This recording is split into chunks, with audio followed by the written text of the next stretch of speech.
Los republicanos ganan la Cámara de Representantes de Estados Unidos, una victoria que asegura al partido del presidente electo Donald Trump el control completo del Congreso Federal, además de la Casa Blanca, y da luz verde a Donald Trump para gobernar. Con esto comenzamos nuestro informativo. Los saluda Silvia Cabrera desde Berlín. Titulares. El partido de Donald Trump alcanzó los 218 escaños que marcan la mayoría en la Cámara de Representantes. Los republicanos se aseguran así el control total del Congreso después de haberle arrebatado a los demócratas el Senado. Nuevos bombardeos israelíes en el sur de Beirut luego que el ejército israelí llamara a la población a evacuar la zona. Siria también sufrió ataques. Israel dice que el objetivo era un comando de operaciones de la Yihad Islámica. Y en Brasil continúan las investigaciones para esclarecer las motivaciones del ataque de este miércoles contra la sede de la Corte Suprema en Brasilia. Un ataque al parecer vinculado con grupos extremistas. El agresor fue candidato a concejal del Partido Liberal que lidera Bolsonaro.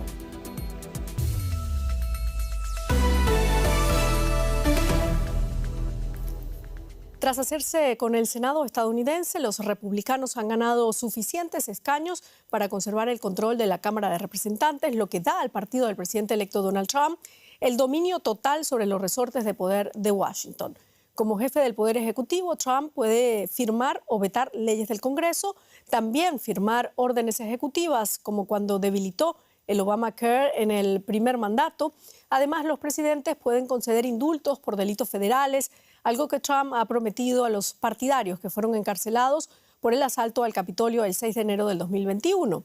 Y como los republicanos dominan el poder legislativo, con mayoría en la Cámara de Representantes y el Senado, Trump tiene ahora vía libre para impulsar su agenda. Esto incluye deportaciones masivas y extensos aranceles a las importaciones a Estados Unidos.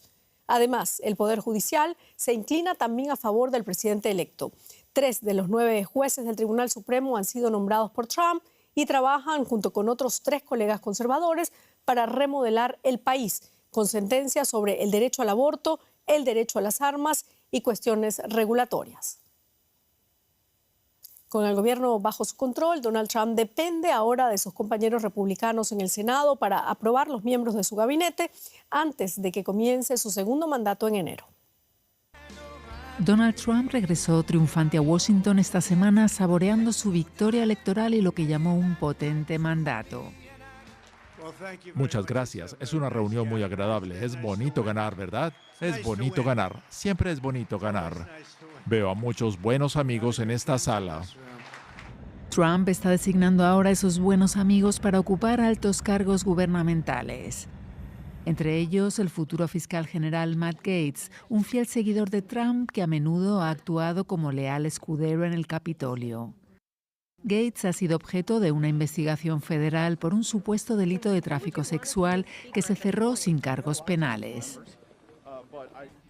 Y Pete Hegseth, presentador de Fox News, un veterano militar al que Trump quiere como secretario de Defensa. La nominación de este civil ha sorprendido a muchos en el Pentágono, preocupados de que podría politizar el departamento y purgar a generales de alto rango. Pero Trump podría enfrentar dificultades para confirmarlos en sus cargos. Los nombramientos deben aún ser ratificados por el Senado. Aunque los republicanos tienen mayoría con 53 escaños, los nombramientos son controvertidos incluso en sus propias filas. Los republicanos buscan un frente unido con el control ahora del Senado, la Cámara de Representantes y la Casa Blanca. Trump se reunió el miércoles con el presidente saliente Joe Biden.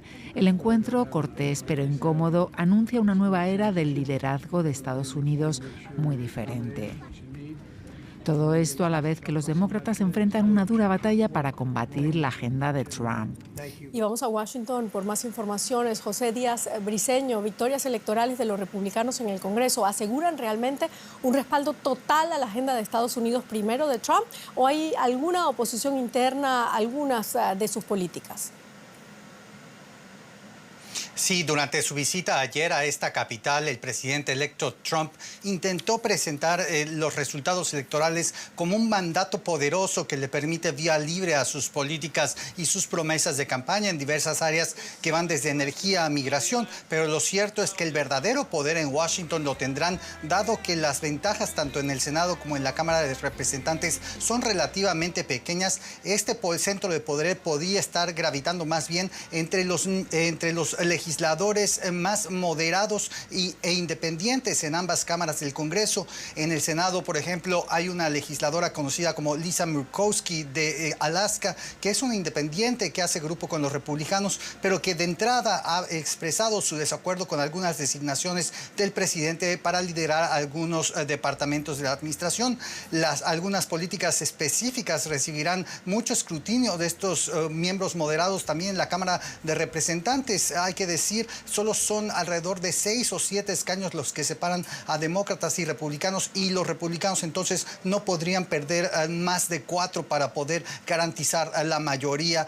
Por último, la oposición también se reflejará en las Cortes, con los gobernadores demócratas de estados como Nueva York o California presentando recursos contra políticas como inmigración o medio ambiente. No está garantizado que todo sea fácil para Trump. A propósito de los nombramientos, ¿sorprende alguno de ellos, como el de Matt Gaetz, elegido por Donald Trump para ser el próximo fiscal general? ¿En qué radica el rechazo a Gaetz y qué otros cargos levantan polémicas?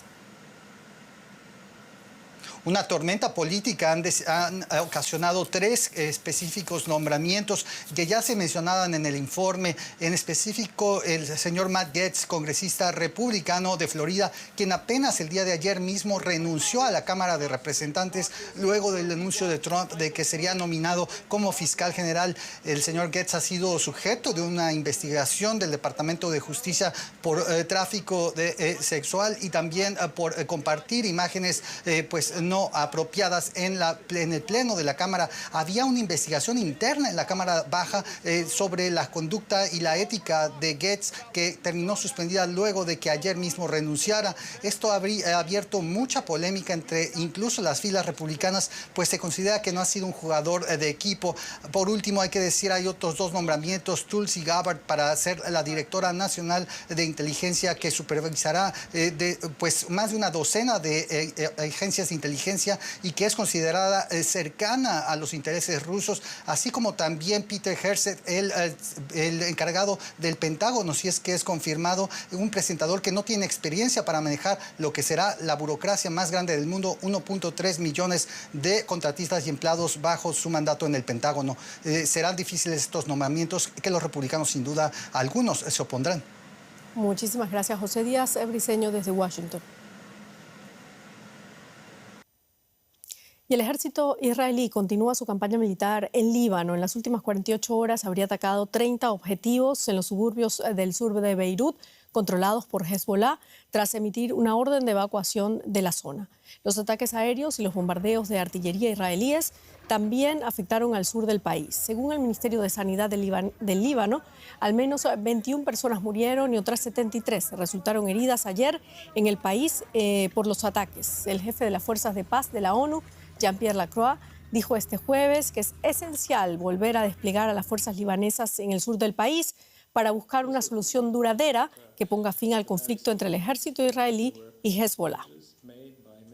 Vamos directamente a Beirut. Joan Cabasés, Israel bombardeó posiciones en Hezbollah en el sur de Beirut tras una nueva orden de evacuación. Cuéntanos la última hora.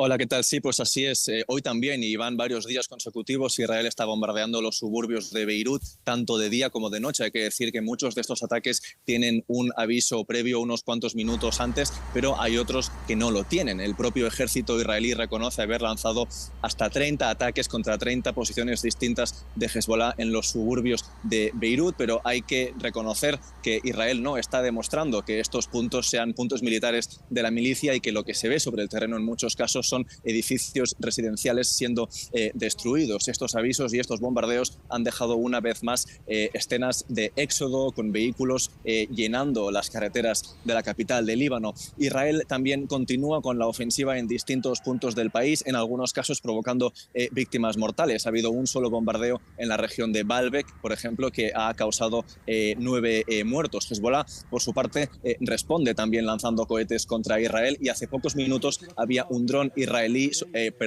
libanés de la milicia libanesa Hezbollah sobrevolando Haifa y haciendo sonar las sirenas en esa ciudad. Joan, vemos cómo la ofensiva terrestre en ese país ha entrado ahora en una nueva fase, avanza en medio de rumores de alto al fuego. ¿Qué se sabe al respecto?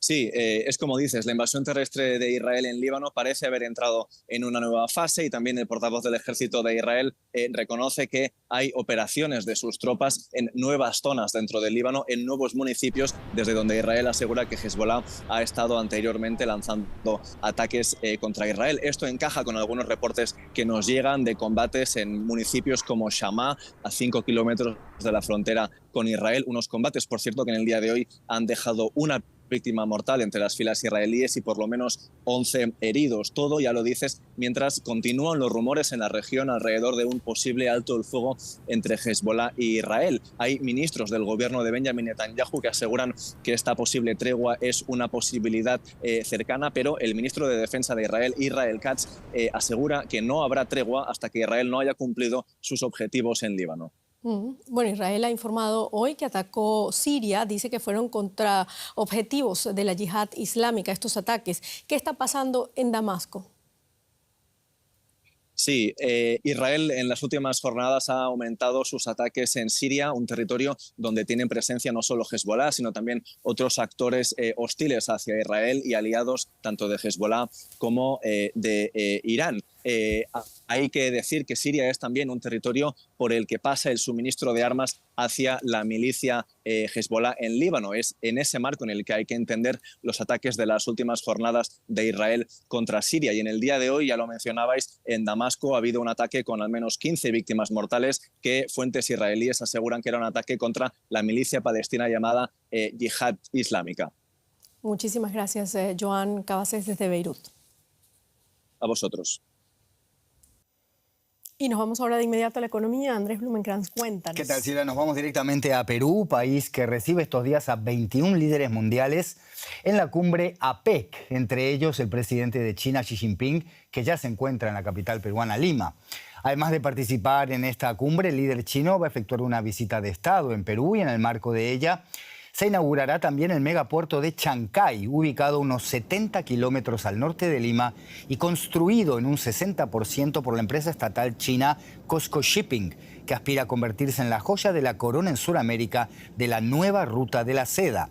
La infraestructura, levantada con una inversión inicial de $1.300 millones y 3.600 millones proyectados, atraerá a los más grandes barcos de contenedores y reducirá en 12 días el viaje por mar hacia China.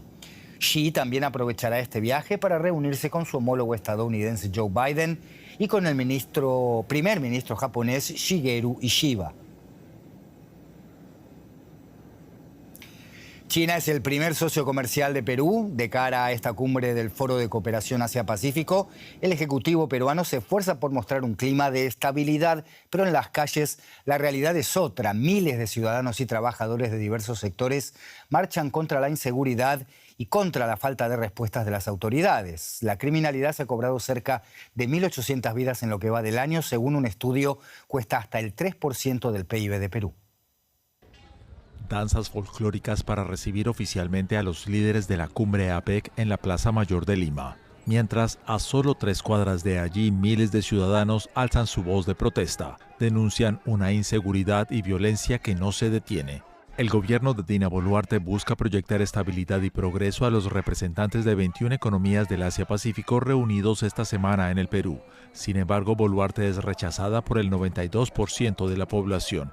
Los peruanos sufren una ola de asesinatos y extorsiones que afecta principalmente a transportistas y microempresarios. No queremos queremos esa cumbre, queremos que acá trabajen verdaderamente los que son autoridades, los que son responsables, se preocupen por la seguridad del pueblo, nada más. Los que tratan de emprender le dicen, sí, emprende, crece, y luego viene el sicario y te cobra tu cupo y ¿dónde está el crecimiento, no?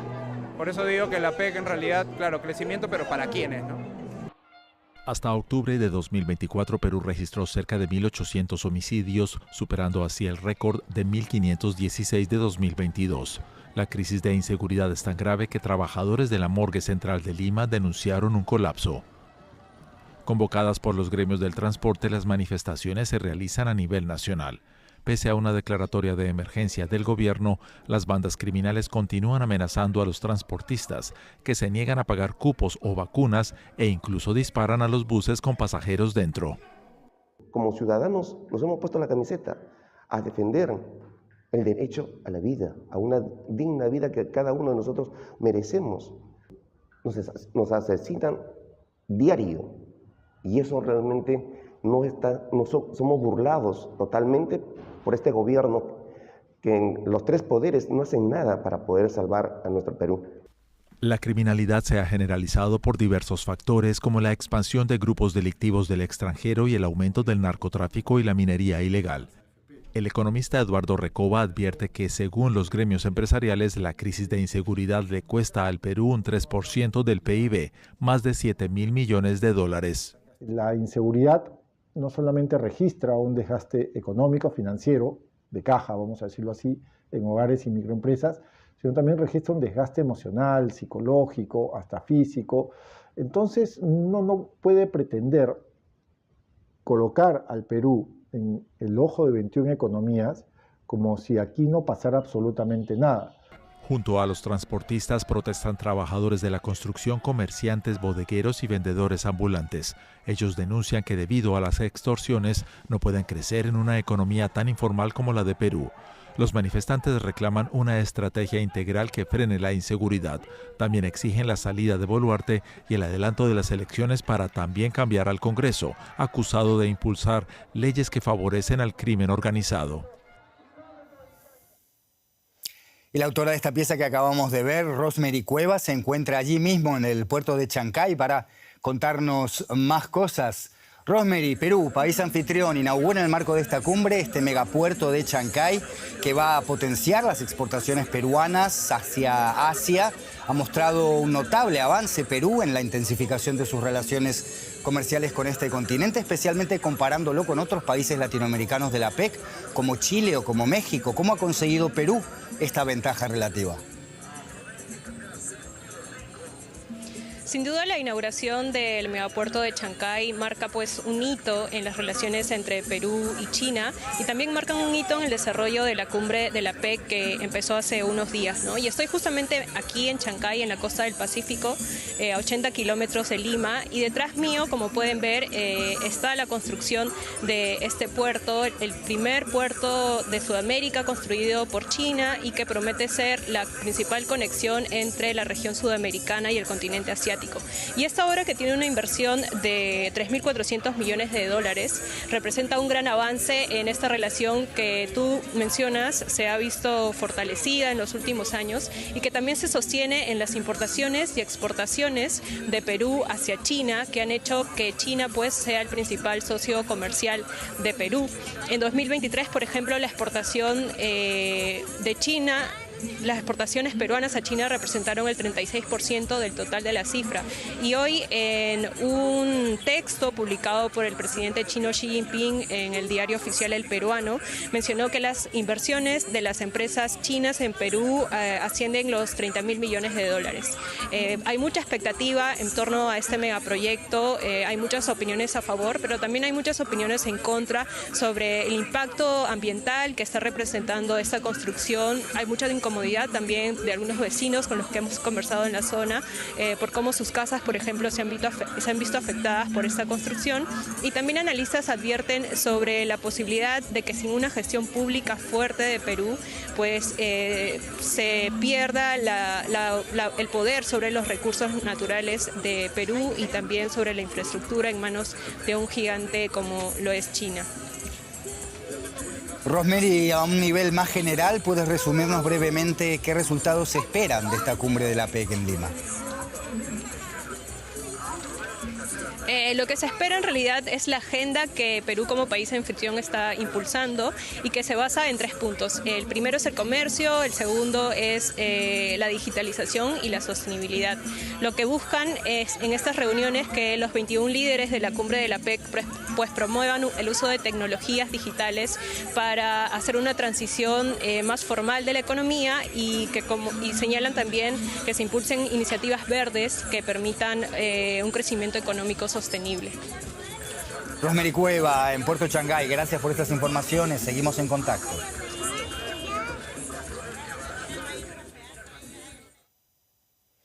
Igual que la cumbre climática en Azerbaiyán, esta cumbre de la APEC se celebra bajo la sombra de lo que puede deparar la próxima presidencia de Donald Trump. Esto lo vamos a conversar con nuestra corresponsal financiera, Ana Nieto, que nos está escuchando allí en Nueva York. Bueno, Ana, el presidente Joe Biden llega a esta cita cuando le quedan apenas 2 meses en el cargo. ¿Cuál es el mensaje que lleva prácticamente a su salida? El presidente Biden llega con poco equipaje a la cumbre en una zona en la que Estados Unidos ha perdido una influencia que ha sustituido China, como se evidencia con la inauguración de este puerto en Perú. A Biden le quedan apenas 2 meses, como dices, en la Casa Blanca y el interés de cara al futuro se centra en la nueva administración de Donald Trump. Sin duda, Biden tiene previsto, no obstante, reunirse con Xi Jinping, el líder chino, el sábado. Según el consejero de Seguridad Nacional, Jake Sullivan, Biden le va a decir a Xi que es necesario mantener la estabilidad, la claridad y la previsibilidad de las relaciones entre ambos países durante la transición de poder en Washington.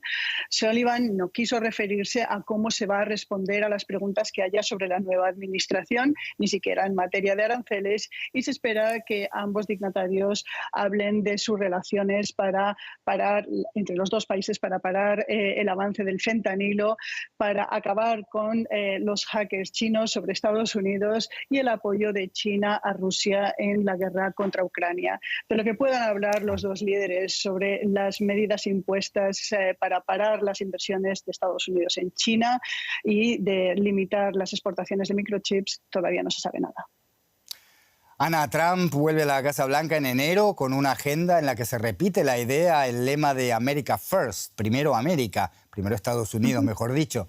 ¿Qué se puede esperar de la relación con China y con América Latina en esta nueva etapa? Trump tuvo una relación bastante fluida con Xi Jinping en su primer mandato, que se truncó por la pandemia y los aranceles que se impusieron. Su política de America First, aislacionista, y los aranceles del 60% a las importaciones del país difícilmente se van a interpretar como un apretón de manos. Trump ha nominado a Marco Rubio como responsable de política exterior, pero todavía no tiene un equipo económico que diga cómo van a ser estos aranceles y esta política comercial que puede cambiar el comercio global. Ana Nieto, Nueva York, gracias por estas informaciones. Hasta la próxima. Hasta luego.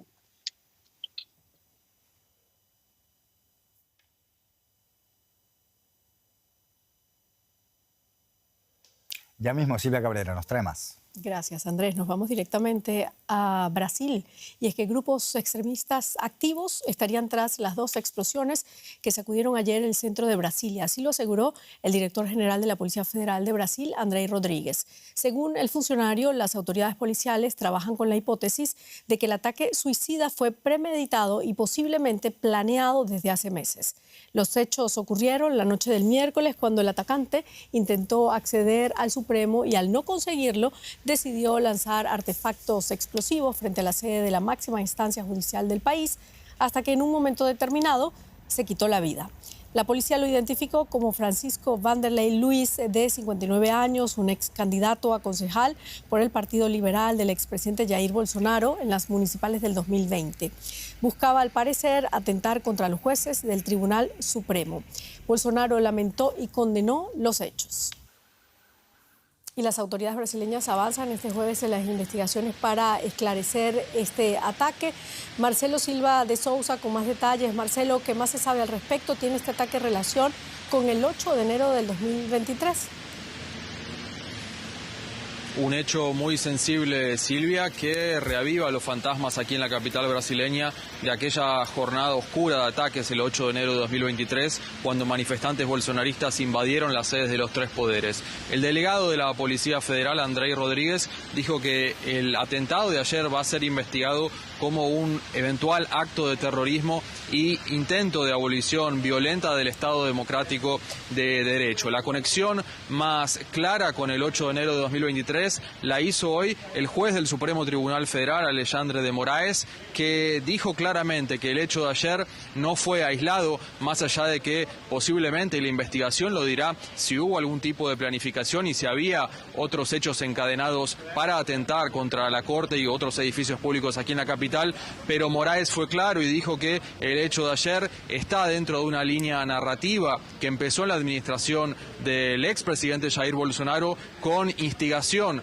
a ataques a las máximas autoridades del Supremo Tribunal, del Congreso, y que estas instigaciones hicieron eco en manifestantes radicalizados que, así como el 8 de enero, según la conexión de Moraes, llevaron ayer a este intento de ataque y tal vez de magnicidio contra jueces de la Corte Suprema. Marcelo, este ataque ocurrió en unas fechas especialmente sensibles para el gobierno de Luis Ignacio Lula da Silva. ¿Cuáles podrían ser las repercusiones políticas de este ataque? Cuéntanos. La principal pregunta de este jueves a las autoridades será cómo este hecho, si es que va a impactar el esquema de seguridad previsto la semana que viene para la cumbre del G20. El delegado de la Policía Federal dejó claro que ya se preveía un esquema de máxima seguridad debido a la relevancia de la visita de las autoridades de todo el planeta que estarán en Río de Janeiro en un operativo que va a contar con la participación de las Fuerzas Armadas. La otra repercusión más política y aquí en Brasilia tiene que ver con una demanda del bolsonarismo que venía clamando por un proyecto de amnistía para los condenados por el 8 de enero. Bolsonaro condenó los hechos y dijo que solo es posible una pacificación en el país si fuerzas diferentes y políticos diferentes comienzan a conversar. El entendimiento es que este ataque muestra la gravedad de las células radicalizadas y que este proyecto de amnistía tiende a quedar suspendido por el momento. Muchísimas gracias, Marcelo Silva de Sousa, desde Brasilia. Bueno, y terminamos con un bebé. Los conservacionistas marroquíes celebran el nacimiento de un cachorro de león del Atlas. Asghar nació hace 3 meses y medio en el zoológico de Rabat. Su nombre significa llanura en bereber. Asghar vive con Masa, su mamá, y poco a poco se va integrando en el resto o con el resto de la manada. En este zoológico viven 33 leones del Atlas. Marruecos es el único país del mundo en el que se conserva esta especie, considerada extinta en libertad.